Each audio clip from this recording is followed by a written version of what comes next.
کہ نبی اکرم صلی اللہ علیہ وسلم کی شخصیت کے عظمت کے مختلف پہلو ہیں۔ ایک ہے آپ کا مقام و مرتبہ اور آپ کی عظمت بحیثیت نبی، ایک ہے آپ کی عظمت، آپ کا مقام رفیع و بلند بحیثیت انسان۔ پھر انسان کی حیثیت سے بھی ایک پہلو ہے روحانیات کا، آپ کا مقام اور مرتبہ روحانی اعتبار سے، اور دوسرا پہلو ہے عام انسانی معاملات کا، جن میں کہ انسان اپنی زندگی کے دوران لامحالہ جن میں سے گزرتا ہے اور مختلف حیثیتوں سے اس دنیا میں کام کرتا ہے۔ یہ جو مختلف پہلو ہیں عظمت محمدی کے صلی اللہ علیہ وسلم، ان میں سے بعض پہلوؤں کے بارے میں یہ بات ہمیں اچھی طرح سمجھ لینی چاہیے کہ اس کی عظمت، آپ کی عظمت کا بیان تو درکنار، اس کا ادراک اور شعور اور فہم بھی ہمارے لیے ناممکنات میں سے ہے۔ دیکھیے، سادہ سی مثال ہے کہ ایک معالج کا، ڈاکٹر کا، حکیم کا کیا مقام اور مرتبہ ہے اپنے فن میں، اس سے ظاہر ہے صرف کوئی معالج یا حکیم اور ڈاکٹر ہی جان سکتا۔ ایک انجینئر کا کیا مقام ہے اپنے فن میں، اس سے واقفیت صرف انجینئر کو حاصل ہو سکتی ہے۔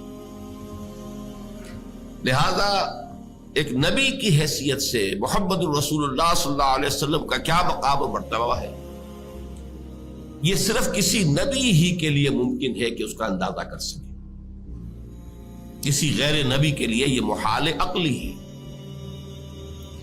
مزید برآں کسی بھی انسان کا کسی فن میں کیا مقام ہے، اس کا جو ایگزیکٹ تعین ہے، وہ وہی شخص کر سکتا ہے جو اس فن میں اس سے بالاتر ہو۔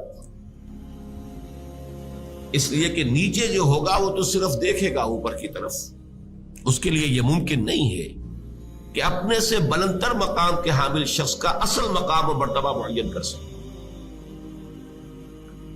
اب ظاہر بات ہے کہ نبی اکرم صلی اللہ علیہ وسلم سے بالاتر مقام کسی نبی کا نہیں، لہذا کسی نبی کے لیے بھی یہ محال عقلی ہے کہ وہ حضور کے اصل مرتبہ اور مقام کو سمجھ سکے۔ وجہ یہ کہ عام انسان غیر نبی، اس کے لیے تو جیسا کہ میں نے عرض کیا یہ محالات عقلیہ میں سے۔ اسی طرح روحانی اعتبار سے حضور کا کیا مقام ہے، ظاہر بات ہے کہ ہم جیسے لوگوں کے لیے اس کا ادراک و شعور ممکن نہیں۔ چند باتیں میں آپ سے عرض کیے دیتا ہوں، بعض اعتبارات سے خود حضور نے اسے واضح کیا کہ یہ تمہارے لیے ناممکن ہے کہ سمجھ سکو۔ مثال کے طور پر حضور صوم وصال رکھتے تھے۔ صوم وصال اسے کہتے ہیں کہ آج روزہ رکھا اور شام کو اسے افطار نہیں کیا، وہی روزہ رات سے گزر کر پھر اگلے دن تک چلا اور اگلے دن شام کو افطار ہوا، تو یہ 2 دن کا صوم وصال ہے۔ اگر یہی بات آگے ایک اور دن چلے گی تو 3 یوم کا صوم وصال ہو جائے۔ نبی اکرم صلی اللہ علیہ وسلم یہ صوم وصال رکھتے تھے، لیکن اپنے ساتھیوں کو، صحابہ کو، یعنی نوٹ کیجئے ہمارے لیے تو کیا سوال پیدا ہوتا ہے، صحابہ کو بھی روکتے تھے۔ جس پر کسی صحابی نے سوال کر لیا تو آپ نے فرمایا صلی اللہ علیہ وسلم، ایکم مثلی، تم میں سے کون ہے جو میرے مانند ہو؟ ابھی تو عند ربی، میں تو اپنے رب کے پاس رات گزارتا ہوں، وہ یطعمنی و یسقینی، وہ مجھے کھلاتا اور پلاتا ہے۔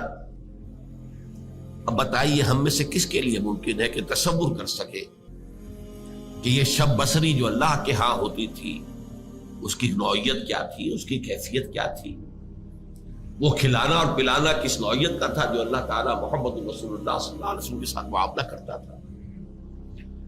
معلوم ہوا کہ یہ چیز بھی ہمارے دائرے سے خارج ہے۔ اچھا، میں تو اپنی بات کر رہا ہوں،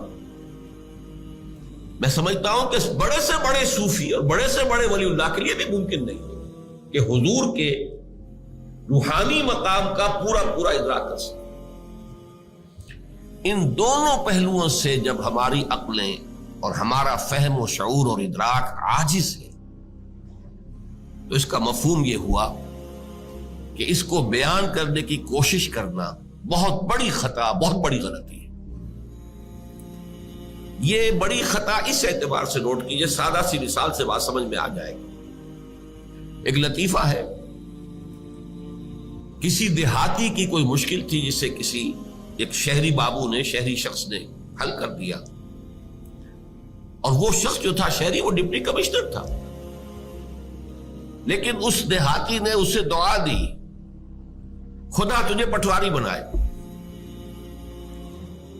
اس لیے کہ اس دیہاتی کے لیے سب سے بڑا عہدہ، سب سے زیادہ صاحب اختیار ہستی پٹواری کی تھی۔ اس کی تھوڑی سی جنبش قلم سے اس کی زمین کسی اور کے نام درج ہو جاتی ہے، انتقال ہو جاتا، اسی کے قلم کی جنبش سے مالیانہ معاف ہو جائے گا۔ سارے اختیارات اس دیہاتی کے جو ہیں، اس کاشتکار کے جو ہیں، وہ تو اس کے ہاتھ میں ہیں۔ اسے کیا معلوم کہ اس پٹواری سے لے کر اس ڈپٹی کمشنر تک کتنے عہدے ہیں درمیان میں، اور وہ شخص کتنے مقام بلند پر فائز ہے جسے وہ دعا دے رہا ہے پٹواری ہونے کی۔ تو اسی کا اندیشہ ہے کہ ہم اگر حضور کے ان مقامات کو بیان کرنے کی کوشش کریں گے تو شدید خطرہ ہے کہ ہم حضور کی توہین کے مرتکب ہو جائیں۔